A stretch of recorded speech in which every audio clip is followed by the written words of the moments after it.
welcome to the Sarah Living Life YouTube channel. I am Sarah, and this is an entire channel that just is about what life with a disability can look like, and just how fun and exciting and weird and complicated it is, just as how fun, exciting, and weird and complicated lives are. Things in my life are going to look a little bit different, and just opening up the possibility of what that could look like, and just helping to introduce that so that when we encounter people with limb differences, it's not like a super shocker. It's something that we have exposure to and are accepted that in our society. This episode today, I want to cover stigma. Stigma is really one of my favorite things to talk about because I think that it is so powerful, and I think that that really helps articulate all of these things that I didn't know how to talk about growing up because I didn't know vocabulary words for them.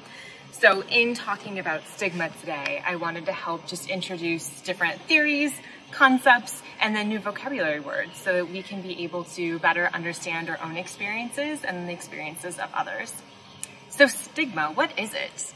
Stigma is a theory that was developed in the late 60s by Erving Goffman. He's a sociologist. And it sort of has these fundamental principles. Stigma is really related specifically to people with disabilities. So within the stigma theory, there are these ways that we expect bodies to look and function. And they are sort of placed in this category that is called the in-group. And then those who deviate from that, who have anything that is different with their body, with the way that is functioning or appearing, that then they get placed into this out of group. And what happens is that the in-group decides what people can do, and they put social limitations on the out of group. So an example of this social limitation could be that somebody who is born without fingers on both of their hands cannot play the violin. That is stigma enacting that. So it's the concept that how could people possibly play the violin when they don't have two hands? Therefore, they're not able to play the violin, so we will then limit that experience to that individual. So people are in the in-group that have their sort of fully functioning bodies, fully looking bodies, make up what they think people with disabilities can or cannot do. But they never actually consulted people within the out of group to say, hey, what does it look like if you play the violin? Do you even want to play the violin? Can you play the violin? What do adaptations or strategies look like? So that's not a conversation that anybody had. There's just that limit of nope, you can't play the violin.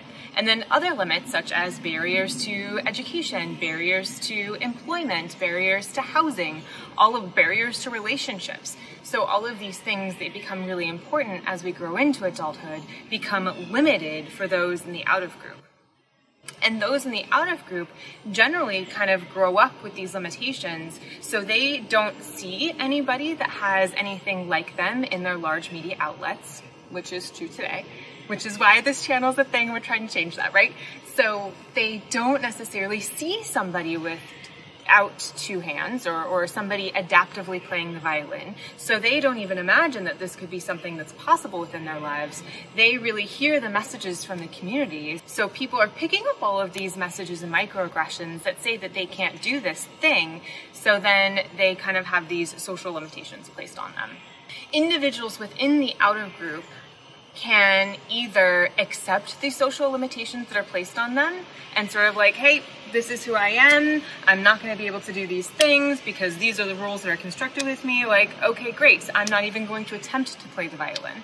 So people can kind of go that route, or individuals can go within the route that they try to do everything they can possible to hide their deviating selves, to try to fit in and be as normal as possible. They never are truly normal, if we're going to air quotes around this word normal, because they always will have this sort of deviating feature of themselves. And I know myself growing up that I really felt a lot of the pressures to try to be as normal as possible, that my hand was a component that was brought up a lot. Anytime I met a new person, they're always asking me about my hand. People are thinking I can and can't do things. People want me to show them how to do things.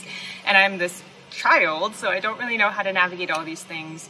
So then I really engaged in concealment behaviors. So I started to hide my hand in photos. I would hide my hand within long sweatshirts, and I would really try to do everything I could to be as normal as possible. And that truthfully has been a reason why I had a tough relationship with food growing up too, because I knew that like weight gain was another part of like a deviated body. So I tried to control my weight gain because I didn't want to have that be a thing in addition to my hand being a thing. So I thought that like, okay, well, if I can fit these beauty norms of the 90s and early 2000s where weighing less is more beneficial and like rewarded within society, then I'm going to try to do everything I can to limit the amount of whatever, like cakes and calories and things like that I was eating to try to fit this body type. If like a size 2 was something that was preferred, even with somebody with my height isn't necessarily proportionally healthy for me, that was something that I was really striving to do in my early teen years because I had felt these pressures to want to try to be as normal as possible. That's kind of how the second step of the stigma theory works. And then there is this next step where people with the limiting or the deviating bodies can come to this realization that there's actually nothing wrong with their bodies, that there's nothing wrong with the way that their body looks or functions or any of those things. This is who they are. This is who their body is. The constructs that were built of them are sort of social constructs. They're social rules. That's not really rooted in any kind of truth, and that somebody with different hands or limb differences can in fact play the violin. And then that's sort of this like really beautiful celebratory moment where you're like, wait, none of this makes sense. Like all of these rules are so silly, and that I can do the things that I need to and want to do. And here's an actual pathway on how I can do them. And then after that, within the theoretical framework of stigma, there's this moment where the individuals who have sort of reached the space of enlightenment can then re-educate those around them to say, hey, actually, this is what it actually looks like when somebody with a limb difference plays the violin, that then the normals, or sort of that larger community, they so easily are just like, okay, great, accept it and move on. And you're like, what? Like all of these years that I've been hiding myself, that I've been feeling ashamed for the way that my hand looks, that I've been watching all these cakes that I'm eating. I spent all of these years with all of this time and energy really intensely focused on trying to be as perfect as possible and hiding myself and being ashamed of myself. Like all of that takes so much energy, and that it really came to this moment where I'm like, hey, actually, this is what a person without two hands looks like when they do the aerial arts, right? Like that's not a pathway I totally saw possible, but I met some other individuals. I've been trained, I've been doing it for 4 years, and like, look, this is it. I just had a performance. My first paid gig was last week. And that this is what somebody with a different body looks like when they do this thing. And that it's very easily accepted by the normals.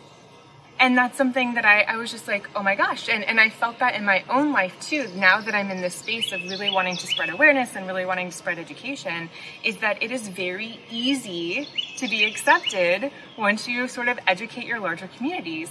And that is so much of what this channel is trying to do. That education component has just been incredibly liberating.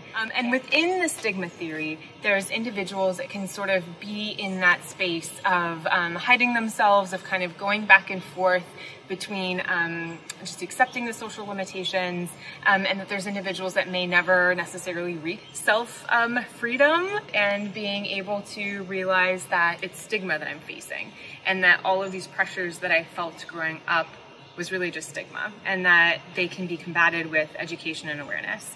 And whether that's me telling my own story, or I'm celebrating the stories of people who are from a similar space, that can all be sort of combated that way. So Eileen Bradury wrote this research article that sort of was reviewing the different stages of acceptance and kind of self-awareness. Like 0 to 3 is something where kids are aware of their hand difference. Like maybe they will ask their parents, like, oh, mommy, like, why does my hand look different than yours? Self-esteem is not really threatened because they are not at a space where they really understand what their hand difference is and what sort of different social structures are. They're just like, hey, you want to play on the playground? I got this sandbox. And other kids are like, sure.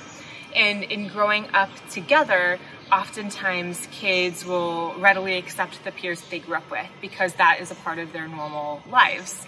And then right about 8 years old, so that like 6, 7, 8, 9 time period, this is when children just psychologically are developing their self-concepts. And this is where they're really looking at to who they are and how they fit into the worlds around them. And this is where they really care about the external messages. So these are the messages beyond their close friends, the messages beyond their parents or sort of close family dynamics that they have. They're really looking at what are books saying about what's important, what is TV saying about what's important, what are songs saying about what's important, what are conversations that are happening in the classroom, what's happening in movies, how do people interact with each other, looking at, like, if I'm sort of sitting in an environment and people watching, right? How do people interact with each other? That these are things that the 8-year-olds are really picking up on. And that this is a sort of crisis moment, because this is when the 8-year-old realizes, like, oh my gosh, my hand is different, right? And that different isn't necessarily the most positive thing. And that different is that I'm going to be the one that's going to be called out and asked all these questions about things, when my best friend who doesn't have a hand difference isn't necessarily having these same questions asked of them, right? So that's a big crisis at 8 that happens. And oftentimes this is when kids will start wanting to seek out medical advice for themselves. They're wanting prosthetic devices. They're really wanting surgery to, if you will, correct their hand, to create this, you know, like typically developing hand. And they start to really need to hear that conversation from the doctors themselves, even though they maybe have had this conversation with their parents, and maybe it's the same thing that the parents are saying as what the hand surgeons are saying. But oftentimes there's this like seek of, my hand isn't necessarily something that's favored within society, and that it's something that in fact is quite the opposite. It's unfavored in society, and that this is something that I'm going to try to do everything I can to kind of correct, if you will. So that's a crisis. Kids may feel it for an afternoon.